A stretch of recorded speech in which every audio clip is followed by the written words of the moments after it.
A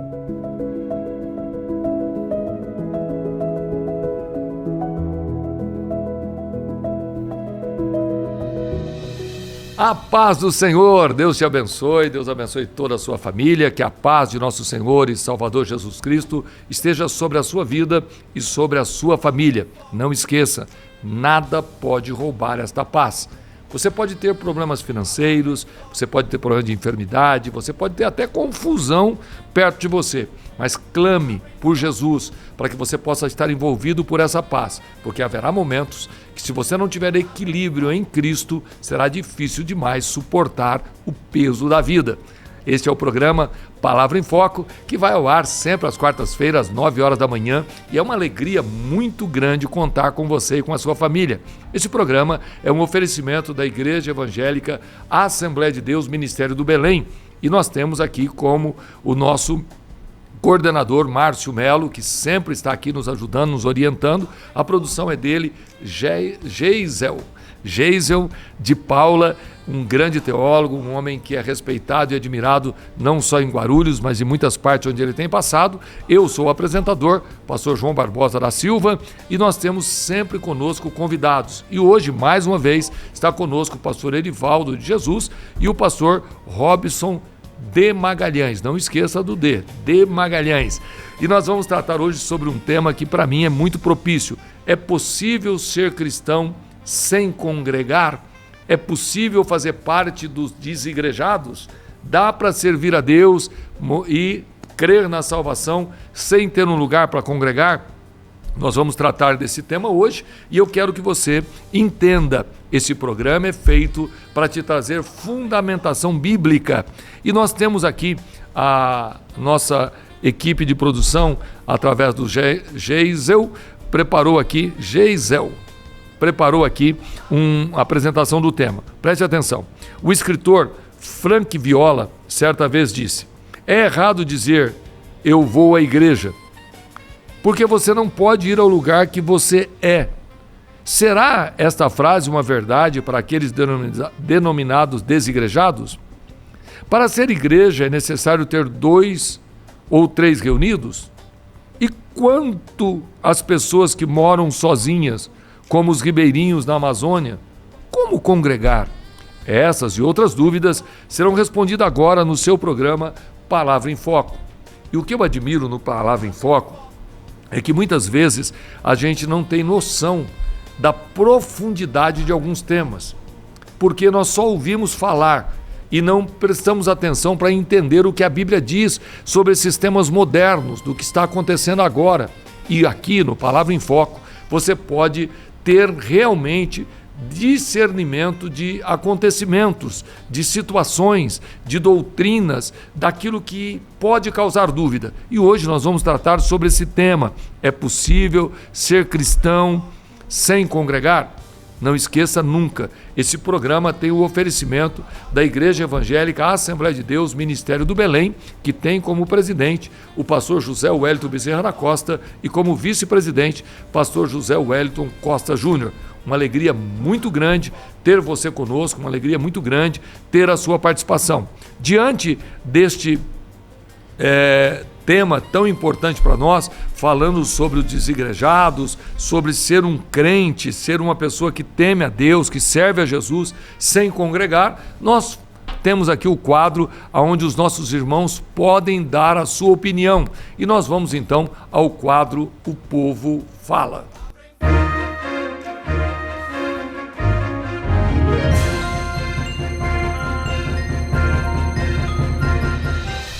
Creio que não, porque nós, enquanto membros, somos o corpo de Cristo como igreja quando estamos congregando e seguindo aquilo que é uma doutrina. Como que vamos estar fora da igreja e poder fazer parte da ceia do Senhor? Precisamos ter a comunhão. Depende. Na pandemia nós ficamos cultuando a Deus, né, em casa. Então você pode cultuar a Deus por um período, mas ficar sem vir para a igreja, assim, estar reunido com os irmãos é difícil, acho que não dá certo. Não, a Bíblia explícita no livro de Mateus, aliás, no livro de Hebreus, onde o apóstolo Paulo aconselha os membros a não deixar a obra, a não deixar a congregação. Então eu acredito que não é possível deixar o corpo, deixar de participar da igreja. Eu acredito que não, pois você acaba meio que ficando um pouco acomodado se você não congregar, né? E não estando presente, eu acredito que não é possível você realmente ser um cristão. É possível, mas na minha visão tendo que aumenta o risco do esfriamento espiritual. Então o ideal é que a pessoa esteja em comunhão com os irmãos, participando do culto e tendo uma congregação e um pastor. Do meu ponto de vista, não, porque na própria Bíblia fala sobre a respeito o que é ligado na terra é ligado no céu. E a fé vem pelo ouvir a palavra de Deus. E temos que estar congregando, sim, em alguma igreja para ter fazer parte, né, ser um membro do corpo de Cristo. Não é possível ser cristão sem congregar. O apóstolo Paulo, escrevendo aos Coríntios, ele disse que nós somos membros de um corpo, e esse corpo é a igreja. Então, um membro isoladamente, né, ele morre. Assim como uma brasa tirada do braseiro se apaga, se um membro for extirpado do corpo, ele vai acabar morrendo. E a igreja, ao longo de sua história, ela sempre viveu em comunhão, reunida, né? Desde a sua inauguração no dia de Pentecostes, quando estavam cerca de 120 irmãos reunidos no cenáculo, ali já iniciou a história da igreja, a igreja reunida. E o escritor aos Hebreus diz lá em Hebreus 10 e 25 que nós não devemos deixar de congregar, nós não devemos abandonar a nossa congregação, como é costume de alguns, né? E, além disso, a ordenança de nosso Senhor Jesus Cristo de participarmos da ceia do Senhor, né? Só pode participar da ceia do Senhor quem faz parte do corpo, quem está em plena comunhão com Cristo e com a igreja. Não é possível ser cristão sem congregar, porque precisamos de conviver em comunhão, e se você não congregar, não tem como você viver em comunhão. Cristão é aquele que acredita em Cristo, então sim, mas evangélico sem congregar, não.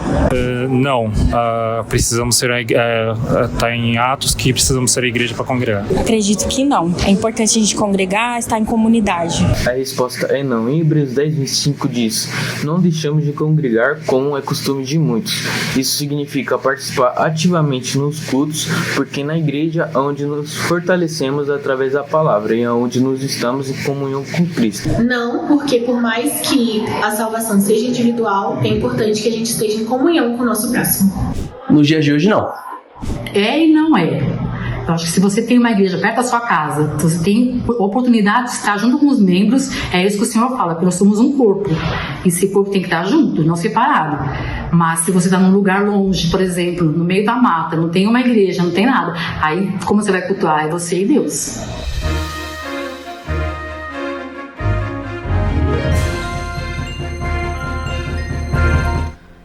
Este é o quadro O Povo Fala, e sempre é importante ouvir os nossos irmãos. Você percebe que no quadro O Povo Fala nós temos pessoas de todas as idades, homens, mulheres, comentando sobre temas como esse.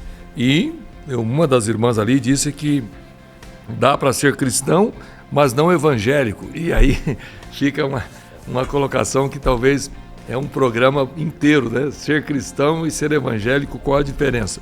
Bom, eu quero já receber aqui no programa mais uma vez o pastor Erivaldo de Jesus, que é mestre em teologia, bacharel em direito, membro da comissão de apologética da CGDB, relator do Conselho de Educação e Cultura da Confradesp, também autor premiado de vários livros e pastor setorial da Assembleia de Deus, Ministério do Belém, setor 18 de Vila Espanhola. Pastor Erivaldo é uma sumidade em vários aspectos, é um dos homens que eu admiro pela sua profundidade teológica, mas principalmente pela sua espiritualidade, pela comunhão íntima que ele tem com Deus. Porque não basta ser teólogo, não basta ter conhecimento, precisa ter literalmente comunhão com os céus. E o pastor Erivaldo é esses homens que Deus levanta e que consegue manter o pé no chão, continua humilde, apesar do seu grande conhecimento, da sua grande influência em toda a nação, não só como pregador, não só como pastor, não só como teólogo, escritor, mas como um pai de família exemplar, como um marido amado, como um pastor honrado e abençoado, e numa história que você pode buscar o seu passado e ver que realmente o pastor Erivaldo de Jesus é um verdadeiro homem de Deus, e eu me sinto muito honrado de poder compartilhar aqui alguns programas junto com ele. Pastor Erivaldo de Jesus, bom dia, paz do Senhor. Paz do Senhor Jesus Cristo, povo de Deus, uma alegria mais uma vez estar participando do programa Palavra em Foco, uma alegria estar mais uma vez aqui na mesa com meu amigo pastor João Barbosa, com o Dr. Robson Magalhães, com toda a equipe sempre preparando perguntas que realmente refletem o que o povo quer de resposta. Cada programa desse trata exatamente de questões que interessam a todo o povo de Deus. E a questão de hoje, é possível ser cristão sem congregar? Certamente durante o programa você vai tirar todas as suas dúvidas, portanto, permaneça aí conosco assistindo o programa Palavra em Foco. Eu creio que isso vai trazer um esclarecimento muito grande para você, para os seus filhos, e nós teremos aqui junto conosco também, mais uma vez, o pastor Robson de Magalhães. Bom dia, Deus abençoe. Pastor João Barbosa, pastor Erivaldo de Jesus, toda a equipe do Palavra em Foco, evangelista Márcio Melo, Jason e toda a equipe, é um prazer estar aqui mais uma vez.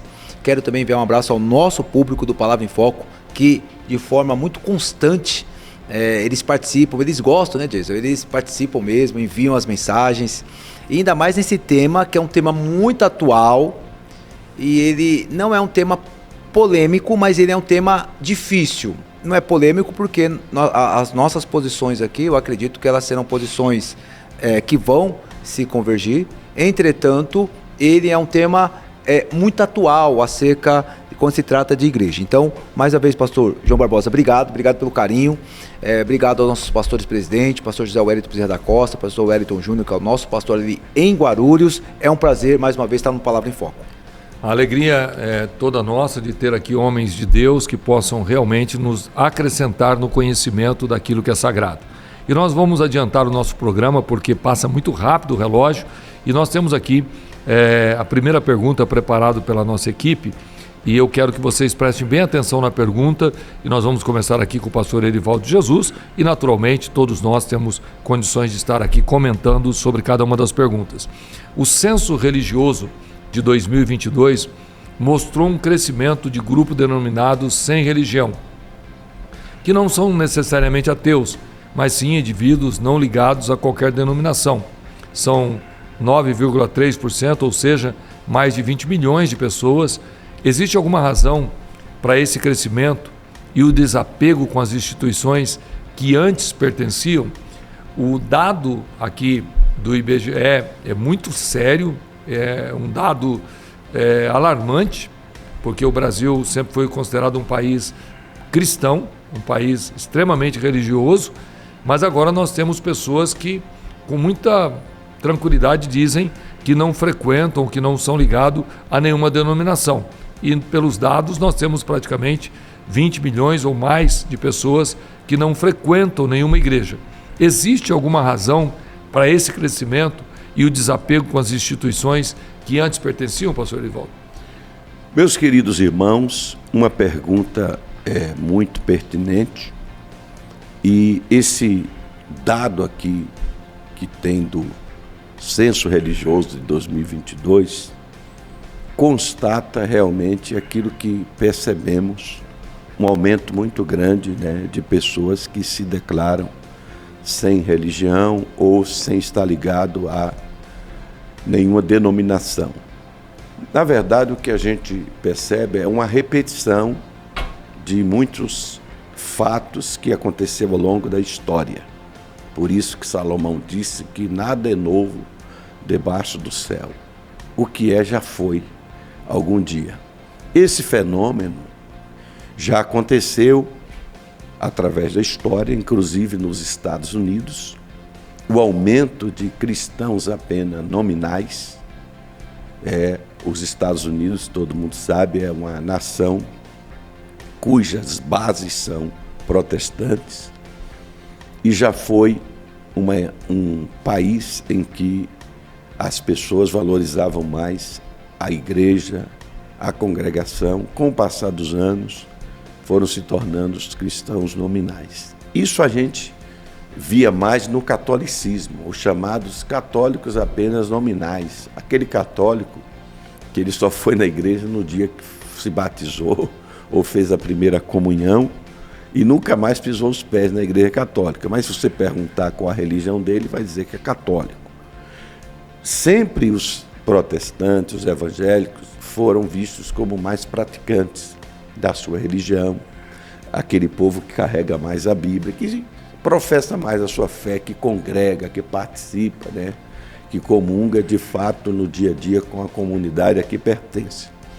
Com o passar dos anos, começou também a crescer esse movimento, principalmente no começo do século XXI, quando Frank Viola, em parceria com George Barna, lançou aquele livro, Cristianismo Pagão, ali em meados de 2005, defendendo essa questão de não haver necessidade de se ir à igreja, porque a Bíblia diz que nós já somos o templo, o templo do Espírito Santo, já somos a igreja, e que é errado dizer vou à igreja se você já é a igreja.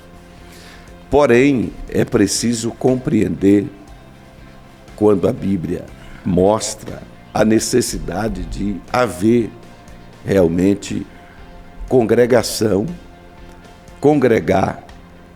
O próprio Jesus exercia isso, a Bíblia diz que ele ia para a sinagoga como de costume, o próprio Jesus congregava. Os irmãos da igreja primitiva, eles congregavam diariamente, eram pessoas que praticamente viviam na igreja intensamente, Então, há uma necessidade, sim, de se congregar, porque a Bíblia sempre prega a unidade, só a unidade quando estamos juntos. O salmista disse, quão bom e quão suave é que os irmãos vivam em união. Ir para a casa de Deus deve ser uma alegria, porque o salmista, no Salmo 122, também disse, alegrei-me quando me disseram, vamos à casa do Senhor. Então a Bíblia sempre incentiva a você congregar, participar do culto em comunidade com outras pessoas. Mas a pergunta é, existe alguma razão para esse crescimento e o desapego com as instituições que antes pertenciam? Sim, são várias as razões. Uma delas é pastor João Barbosa e pastor Robson de Magalhães. Depois da pós-modernidade, houve um desapego das pessoas às instituições, por várias alegações.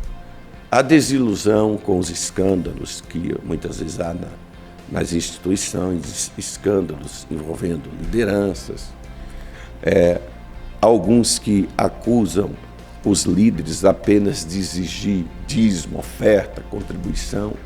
Essas pessoas alegam a sua decepção com as instituições com esses fatos e estão apresentando exatamente essas razões por que se desapegaram das instituições e, na visão deles, preferem ser crentes em casa.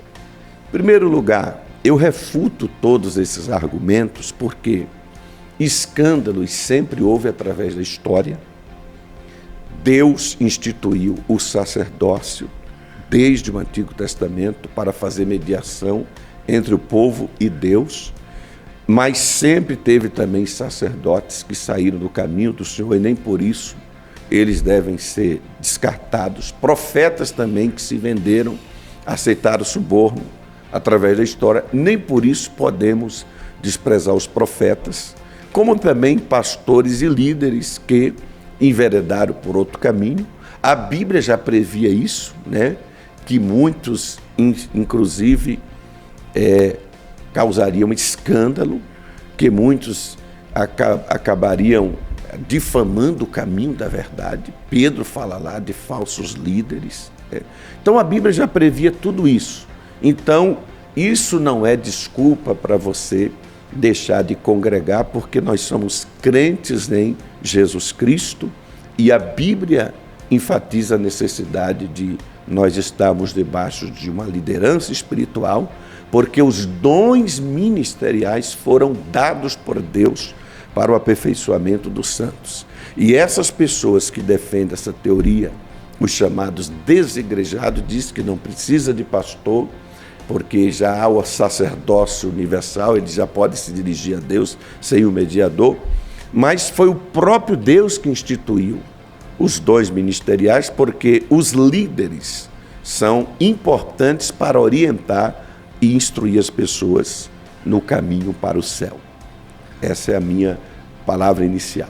E é interessante porque a pergunta é muito profunda, né? A razão do desapego às instituições, que aconteceu? Porque fundamentando como o senhor fundamentou, eu tenho convicção que não dá para ficar sem. Que a Bíblia é muito clara sobre liderança, sobre o lugar de se reunir, de estar juntos. Mas a razão, pastor Robson, será que realmente é pelos escândalos dos líderes? Qual seria essa razão que nós podemos pensar dessas pessoas estarem assim como estão? Nós podemos pensar de duas maneiras. E eu faço uma junção dessas duas maneiras. Primeiro, é uma ação do diabo.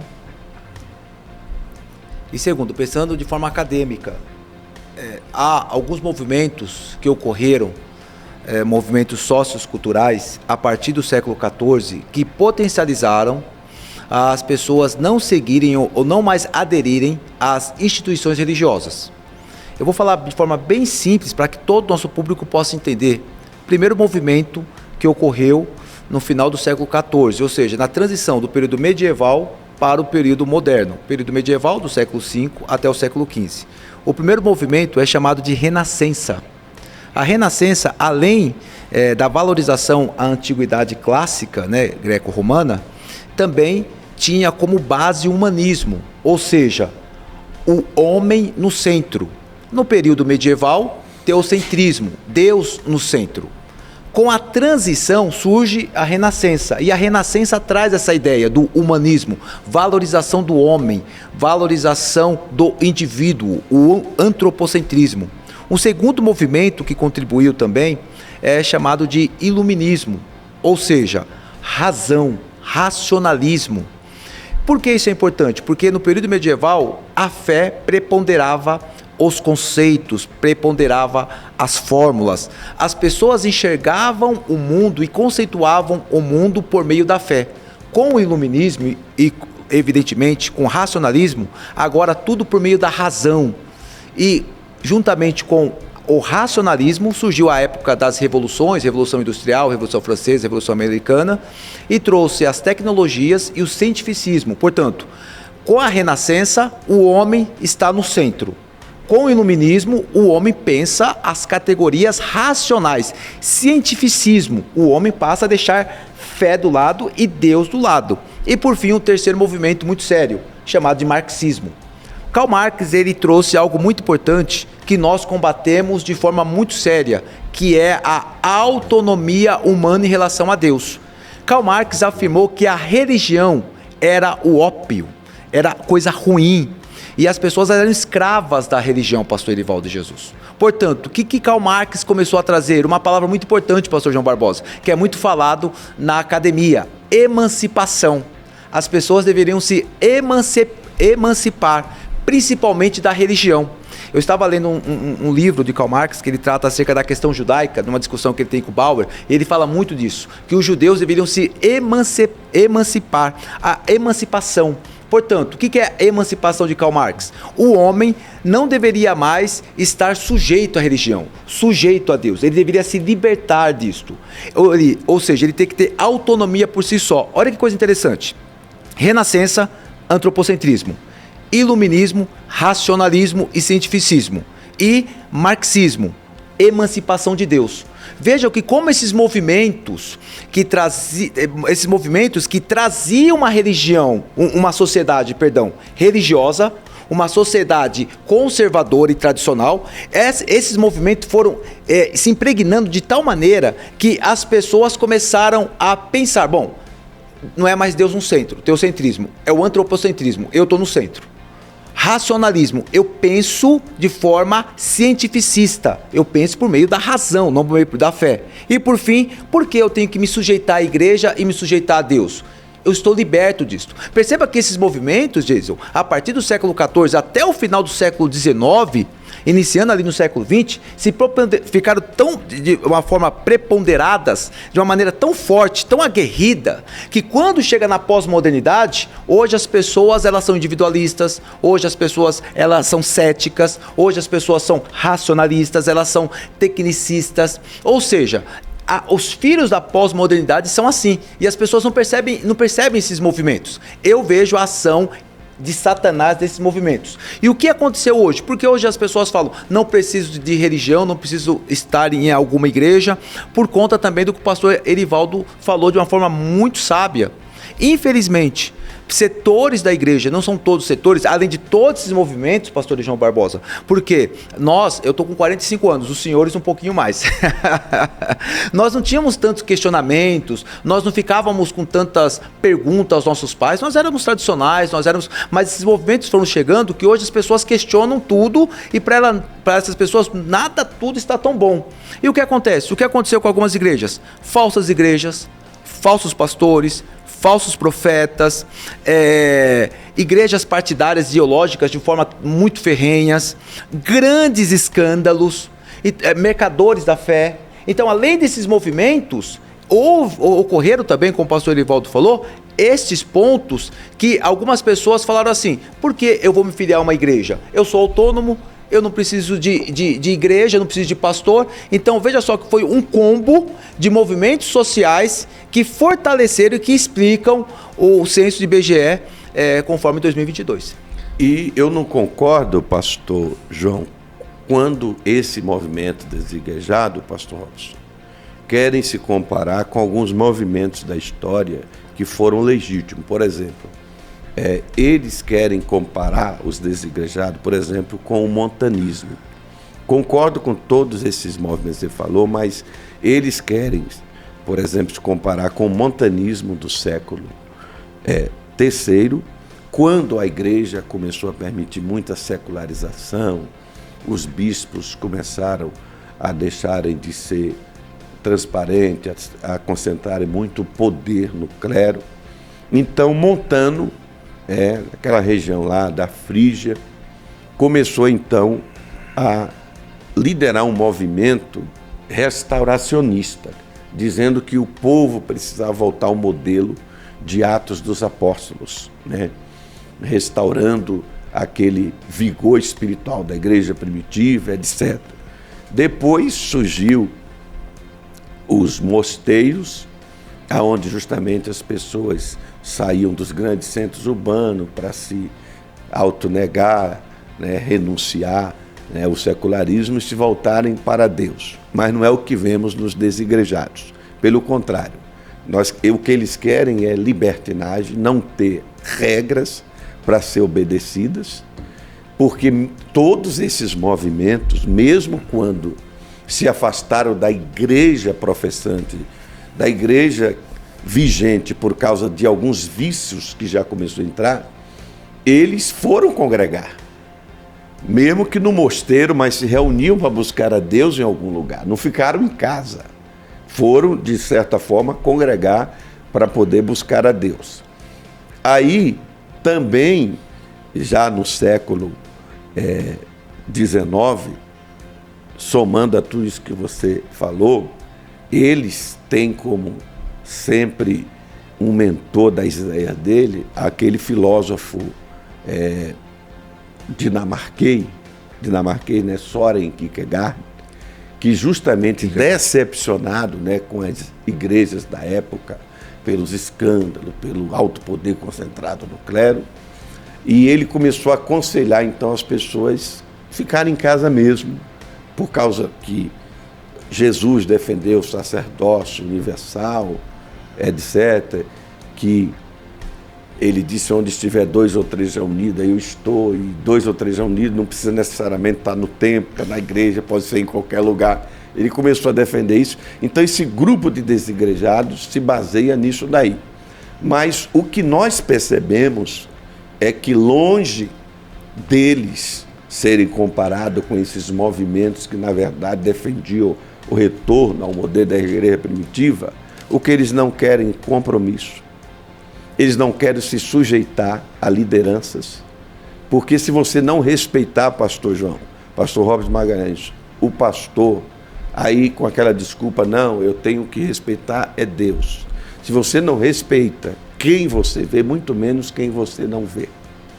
E todas essas pessoas que de repente tomaram uma atitude, eu não vou mais para a igreja, eu não preciso dar dízimo, eu não preciso me sujeitar a um pastor, vou ser crente mesmo em casa, se afastam definitivamente da igreja, naufragam na fé, isso é que é a verdade, e acabam se desviando e indo para o mundo. Por quê?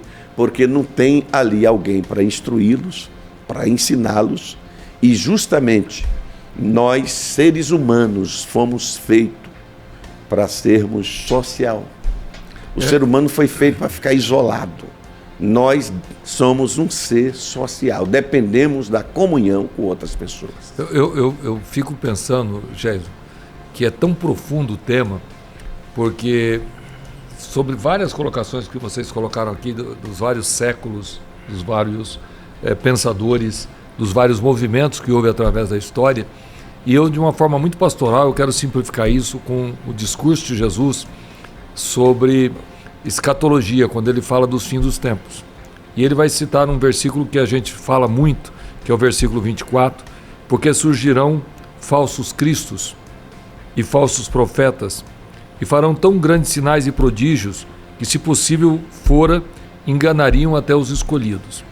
Esse movimento de engano, ele está tão forte através da internet, que é o maior sistema de comunicação da história humana, que as pessoas estão sendo literalmente confundidas. E eu tenho para mim uma frase que eu escrevi uma vez, que é mais ou menos assim: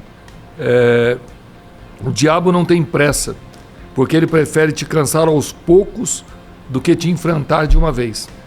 O diabo não tem pressa, ele prefere te cansar aos poucos. Então, numa determinação minha, pastoral, de observar aqueles que são desigrejados, são pessoas que vão sendo feridas aos poucos. Feridas se ela canta num grupo musical, ferido num escândalo, ela vai se morrendo na fé, apesar de amar a Jesus Cristo, apesar de amar a Deus, mas ela começa a ser, sem perceber, enganada pelo diabo, e ela se volta literalmente contra a liderança. Ela se volta literalmente contra os seus pastores. Por quê? Porque esse movimento dos desigrejados é uma consciência de que já não vale a pena servir a Deus junto com outros, que o meu dinheiro está sendo roubado, e eu quero terminar aqui, porque senão vamos ficar só nessa primeira pergunta. O grande problema que eu penso que acontece comigo e com vocês é que a pessoa vai gastar em shopping center, vai gastar em várias outras coisas. O dinheiro não dá para nada. Você vai gastar desde comida, roupa, passeio. Jesus, sobra dinheiro? Não sobra. Então, quando a Satanás conseguiu, nessa sociedade capitalista, colocar que o grande problema da igreja é o dinheiro, você pode notar que o grande embate que nós estamos tendo é sobre a liderança que está corrompida, que está roubando. E aí eles votam num candidato a deputado, um candidato a senador, que é acusado de várias falcatruas, mas eles não percebem. Por quê? Porque o grande engano é uma obra de Satanás desde o início da história humana para roubar das pessoas. Diga, pastor. É verdade, pastor João. Inclusive eu estava dizendo para os irmãos, hoje o nosso povo, pastor João, ele entra no ônibus, pastor Robson, ele é bombardeado pelas pessoas. Ah, você é daquela igreja, tem que dar 10% do seu salário. Deixa de ser bobo, você fica dando dinheiro para o seu pastor andar com carro novo, para morar em mansão, aquela coisa toda. esse mesmo infeliz que está dando esse conselho ao crente, e tem crente, infelizmente, que não vigia, acredita no que ouve dessas pessoas. Esses dias, pastor João, um amigo do irmão Roberto, que trabalha comigo, o filho pegou o cartão do pai, que tinha um limite muito alto, quando foi ver, gastou 30 mil reais no Tigrinho, um tipo de jogo online que tem aí para ganhar, entendeu? Então, essas pessoas gastam dinheiro com droga, com cigarro, com jogos de azar, e ele só sabe enxergar e criticar o crente porque dá o dízimo, dá a oferta. E tem crente que acredita nesses ímpios, sendo que o crente ele precisa dar ouvido à palavra de Deus e não ao que o ímpio aconselha. Eu estava vendo esses dados do IBGE. Esse dado especificamente que o programa colocou são de pessoas que não têm religião nenhuma. Agora, tem um outro dado do IBGE que é bem interessante, que de 30 milhões foram para 47 milhões de cristãos, dos quais... Evangélicos de forma geral, obrigado, pastor. Dos quais 6,9% são considerados os 100 instituições. Eles não se denominam desigrejados. Esses são desigrejados. Mas eles, não, eu digo a forma que eles se autodominam. É que o desigrejado dá uma impressão de ofensa. De ofensa, eles se autodenominam como 100 instituições. É a forma que eles se autodenominam. Então, e o número que mais cresce, desses 6,9%, é nas grandes cidades metropolitanas como São Paulo. Então veja só, nós temos dois problemas aqui acerca dos dados do IBGE quando se trata de igreja. Tá? Primeiro, são as pessoas que não querem Deus de forma nenhuma, que são aqueles vulgos ateus, por conta de todos esses movimentos, e também por conta desses movimentos de pessoas que afirmam: eu sou cristão da minha própria casa. Então eles cultuam da própria casa. Eu vou fazer uma correção.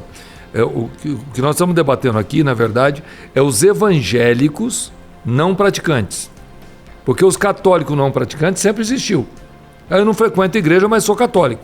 E hoje nós estamos vendo as pessoas dizer: eu sou evangélico, mas não frequento a igreja. São aqueles que têm uma adesão por uma religião, mas não uma transformação genuína. São evangélicos. Pastor João, inclusive, isso é tão verdade. Na prática, eu tenho presenciado isso. Vários domingos, ultimamente, eu tenho recebido visitantes na Vila Espanhola, lá nos nossos cultos. E quando chega o papelzinho, na hora da gente apresentar os visitantes, está aqui, ó. Está aqui João, fulano e cicrano, no momento sem igreja. Né? Sempre está chegando no momento, ou seja, já são cristãos, mas estão sem igrejas. Então, que bom que tem muita gente que entrou nesse grupo dos desigrejados, mas estão sentindo falta da igreja e estão voltando. Mas isso também se potencializou. Teve uma irmã que falou aqui uma verdade, que eu estava até fazendo uma pesquisa, que a pandemia potencializou muito isso. Né? Claro. A pandemia potencializou muito isso, e o retorno ele está sendo bastante gradual. Mas de qualquer forma, tem muita gente que não voltou ainda. A união é importante, ela é bíblica. Com aquela história do fica em casa, tem gente que está em casa até hoje. Então, mas a grande verdade ainda está em Mateus capítulo 24. Estão sendo enganados. Sim. Estão sendo enganados, porque a convicção em Cristo existe. A convicção de morar no céu existe. Mas eles estão convictos de que pastor, de que igreja vai fazer mal para ele. E nós vamos entrar aqui na segunda pergunta, que nós terminamos o programa na primeira. Vamos chegar à conclusão, daqui a pouco, que o grande temor meu como pastor é qualquer pessoa sem liderança. Tem um filme que fez muito sucesso, vou pedir para a produção procurar para mim, de um ator negro que faz um filme com uma criança e ele decide criar aquela criança sem regras. A criança pode cuspir, a criança pode fazer xixi onde quiser. É uma criança de uns 5 a 7 anos, sem nenhuma regra. E aquele filme é uma explosão de conhecimento que sem liderança o ser humano não é nada. É o único animal, que logicamente racional, mas é um animal que nasce e precisa de cuidados até os 10, 12 anos. Porque do contrário ele se mata.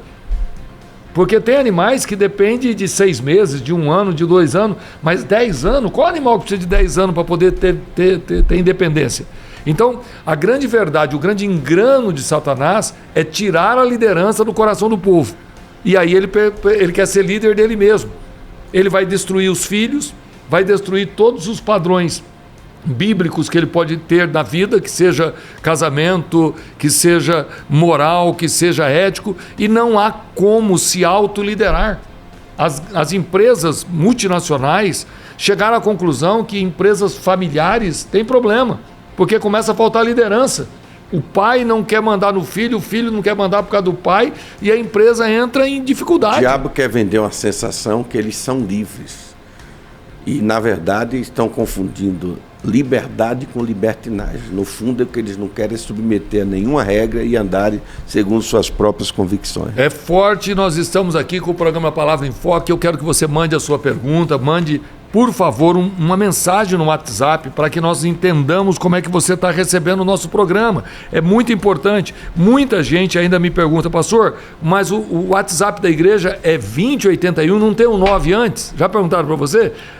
E aí as pessoas ficam um pouco confusas. O nosso WhatsApp não tem 9. É exclusivo, é Ministério do Belém. É 11 20 81 0475. Se você estiver fora de São Paulo, coloque o 11. Depois 20 81 0475 é o número que você fala conosco para pedir louvor, para fazer uma pergunta, pedir oração. 11 20 81 0475. E nesse horário, na quarta-feira, das 9 às 10, você pode aqui participar do programa, comentar. Manda para mim, pelo menos, é verdade, concordo, não concordo. Eu quero ver se você está aí do outro lado. Lembre-se, o programa vai ao ar sempre às quarta-feiras, às 9 da manhã, e nesse horário você fala conosco. E se você quiser acompanhar também no Instagram, é só colocar @ADFM88.7, e também você pode participar em todas as redes sociais com os nossos programas. Para quem gosta de assistir no YouTube, é só digitar programa Palavra em Foco e você vai ver lá os programas. São mais de 50 programas que você vai poder participar e entender melhor sobre algum conhecimento bíblico. A nossa pergunta hoje, ela é muito simples. É possível ser cristão, ser crente, ser evangélico sem congregar? E a segunda pergunta do nosso tema, porque o nosso relógio foi embora, é: a igreja primitiva começou nos lares dos primeiros crentes, não havia templos. Qual é o contexto correto que o autor da Epístola aos Hebreus tinha em mente quando disse: não deixando a nossa congregação, como é costume de alguns, que está em Hebreus 10 e 25. Pastor Robson. Bom, vou responder categoricamente o que está na questão. Qual que é o contexto correto? Isso é fato majoritário. Esta igreja estava sendo perseguida por Nero. Então, o que ocorre? A primeira grande perseguição à igreja começou no ano 49 depois de Cristo, por meio de Cláudio. E a segunda grande perseguição foi com o imperador Nero. E o que estava ocorrendo aqui? O autor é um autor que conhece bem a cultura judaica. A carta, ela é carregada de características judaicas, tanto é a carta aos Hebreus. E os cristãos aqui são judeus convertidos ao cristianismo. Esse é um ponto importante. Portanto, neste momento, esses judeus cristãos estavam sendo perseguidos pelo imperador Nero, e alguns estavam se apostatando, porque o capítulo 6 e o capítulo 10 estão dialogando acerca do afastamento deliberado, conforme o verso 26. Se continuarmos a pecar deliberadamente. E o que o autor está dizendo? Vocês estão se afastando de forma intencional, contínua. O que estava acontecendo aqui? Os cristãos judeus, eles estavam negando a fé à medida que eles estavam sendo encurralados com as espadas. Você é cristão? Não, eu sou judeu. Então, olha, esse é o contexto. E é interessante que o termo grego aqui é sinagogue, não é eclesia. O autor não coloca eclesia, ele coloca tem, epi, sinagogue. Ou seja, no momento de reunião. No momento, porque as sinagogas, como nós sabemos, eram locais em que os judeus se reuniam, eram os locais em que os judeus debatiam várias questões.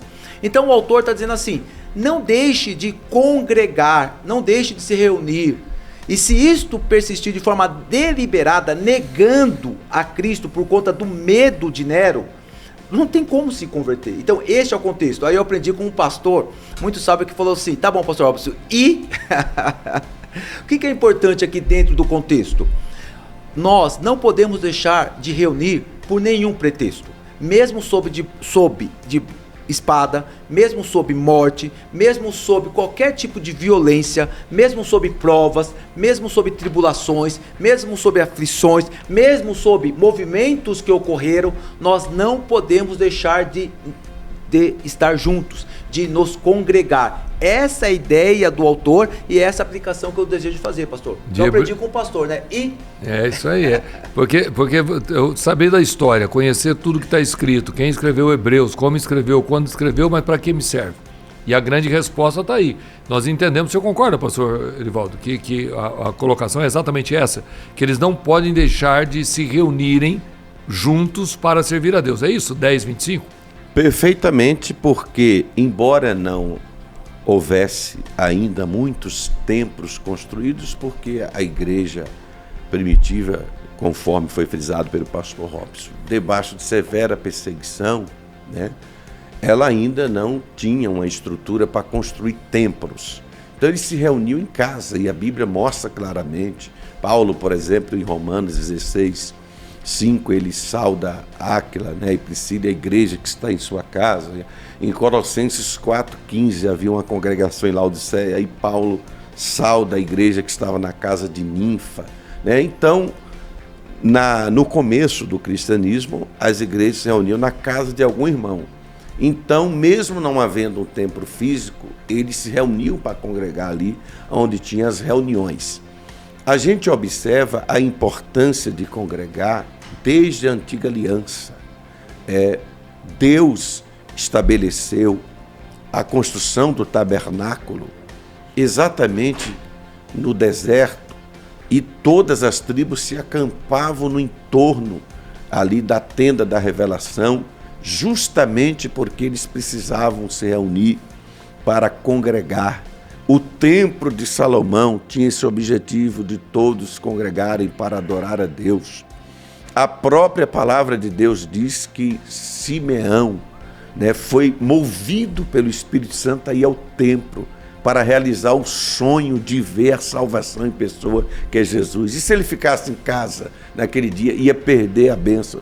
Davi, pastor João e pastor Rob, valorizava tanto congregar que ele queria fazer a mudança para a casa de Deus. No Salmo 27:4 ele diz: uma coisa pedi ao Senhor, e eu buscarei que eu possa morar na casa do Senhor todos os dias da minha vida. Olha que ponto importante, né? O autor aos Hebreus está dizendo, pastor João Barbosa, não deixem de congregar, de se reunir, mesmo sob morte. Não deixem. Olha que coisa interessante. Mesmo com a vida em risco, não deixe de congregar. Na última mesa de ceia, está lá Jesus, nosso mestre, porque a gente pensa que igrejas são todas pessoas que devem pensar todos iguais, ser todos semelhantes, concordar em tudo. Isso não é verdade. Muitas coisas o senhor não concorda em mim, algumas coisas não concordo com o senhor. Isso é muito normal, nós somos seres humanos, nós somos pessoas pensantes, nós estamos em contextos diferentes. Jesus, quando ele coloca a mesa na última ceia, ele só colocou pessoas que pensavam diferentes. Ele colocou um zelote e ele colocou um publicano. Quando a gente estuda a história do judaísmo segundo templo, os zelotes odiavam os publicanos, porque os publicanos eram os responsáveis por recolher as taxas de impostos para Roma. E o brasileiro conhece de imposto, né? Então, assim, os publicanos tinham essas responsabilidades, e os zelotes, que eram um grupo partidário político, queria retomar a soberania de Israel. Então Jesus coloca na mesa. O que Jesus está mostrando? Vocês não precisam ser iguais, não precisam ser idênticos, mas aqui o amor prevalece. Então, as pessoas que não querem congregar, por algum motivo, ele tem que entender a situação, porque não é possível, pastor João Barbosa, que nenhuma igreja presta. O que nós estamos aprendendo aqui, para mim, está muito claro de que congregar é necessário, goste ou não goste. E Deus é tão perfeito que você pode frequentar uma igreja que não tem nada a ver com nada, porque eu já vi igreja aí que são biblicamente corretas, porque isso é muito importante, né? Você tem que ter uma igreja que biblicamente é correta, mas que a liturgia é muito diferente do que você conhece. O que eu tenho medo é literalmente dessas pessoas que pensam que pode ficar onde quiserem sem congregar. Nosso programa está chegando ao final. O perigo, pastor João, é exatamente a mesma preocupação que Jesus já tinha, porque diz lá em Mateus 9, 36 diante, que ele viu as multidões como ovelhas que não têm pastor. E ele moveu-se de compaixão. O que o diabo quer é um povo desorientado, sem um líder para orientar. Não, e juntando com esse versículo bíblico, o senhor talvez tenha mais capacidade de memória do que eu, mas eu estava ontem meditando sobre quando ele diz, se ferir o pastor, o que acontece com as ovelhas? Dispersa as ovelhas. Dispersa. E o que está sendo acontecido? O pastor está sendo ferido.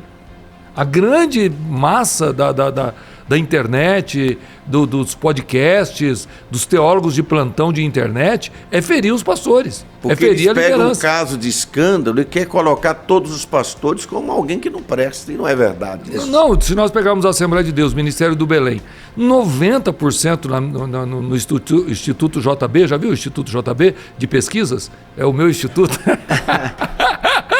O Instituto JB de Pesquisa, 90% dos dirigentes de congregação, dos cargos de regente, de líderes, é totalmente voluntário.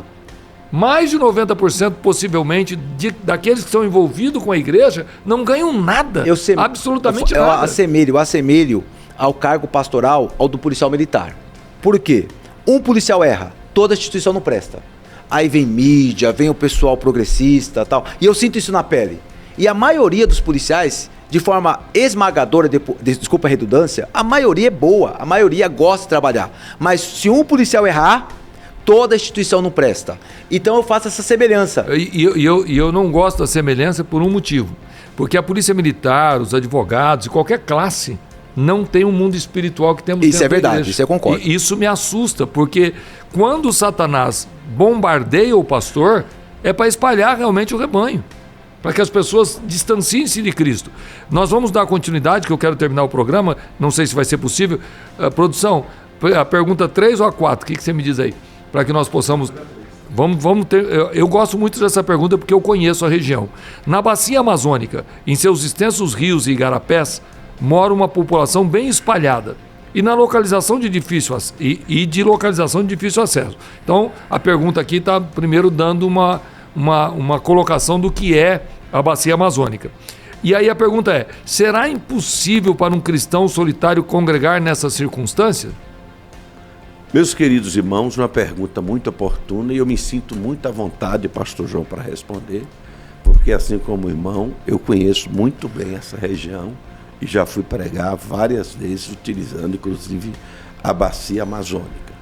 Quando você vai pregar, por exemplo, na Ilha do Marajó, pastor João sabe, existe lá, queridos ouvintes, avenidas como se fosse, por exemplo, uma Rio Bahia, né? Rio Bahia, 2.000 quilômetros, mas só que lá é rodovias de água. Literalmente, você vê ali barcos de alto uso, de grande extensão, rodando ali, e tem viagens tão longas por aquelas avenidas de água que você roda 2-3 dias só por cima da água.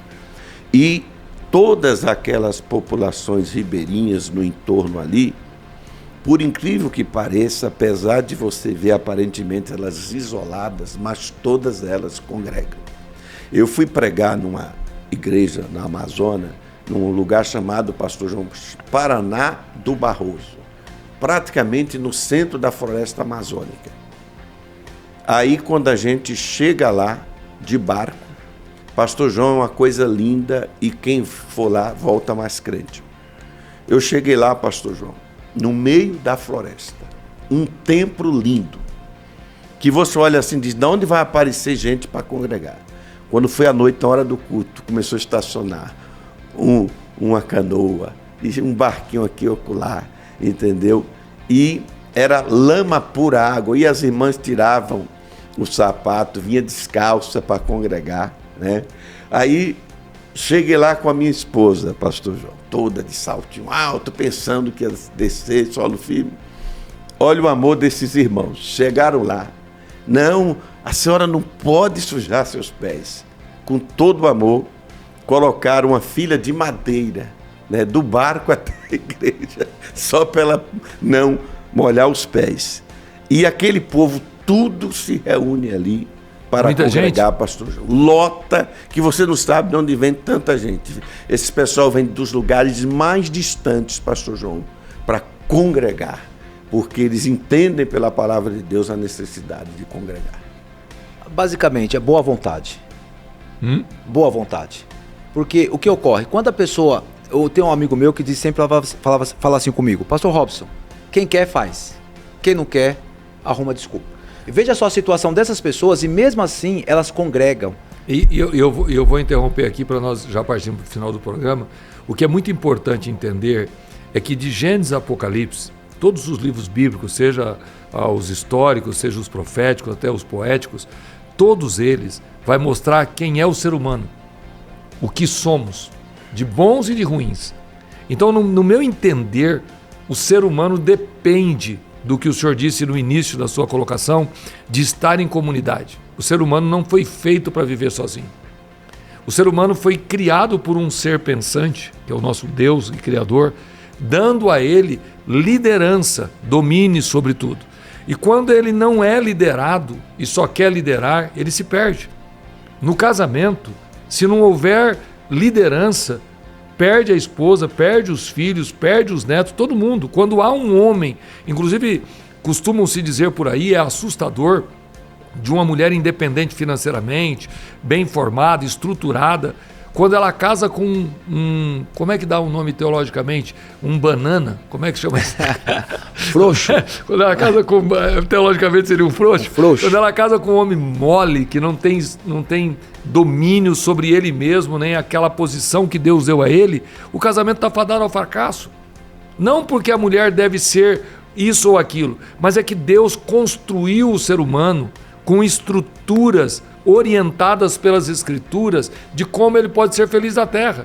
Então, quando essas pessoas desistem de congregar, desistem de ter um pastor, não aceitam mais o que a Bíblia diz, vai sofrer eles, vai sofrer os filhos, vai sofrer a família. Vocês concordam comigo? Indubitavelmente. Então, para mim, hoje, a pergunta aqui, que nós já estamos chegando ao final do programa, é possível ser cristão sem congregar? Não, ser cristão.